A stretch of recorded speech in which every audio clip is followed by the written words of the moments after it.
Rumus pembulatan angka di Excel. Rumus membulatkan ke bilangan terdekat, contohnya 12,4, hasilnya 12. Bilangan terdekatnya ada 12, rumusnya adalah round dalam kurung C4 titik koma 0, itu membulatkan bilangan angka terdekat.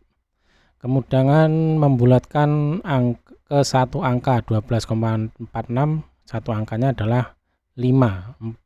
46 yang mendekati adalah 5. Rumusnya adalah round C5 titik koma 1.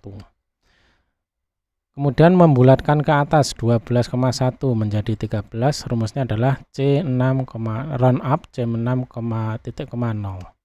Yang terakhir membulatkan ke bawah 12,9 dibulatkan menjadi 12, rumusnya round down C7 titik koma 0.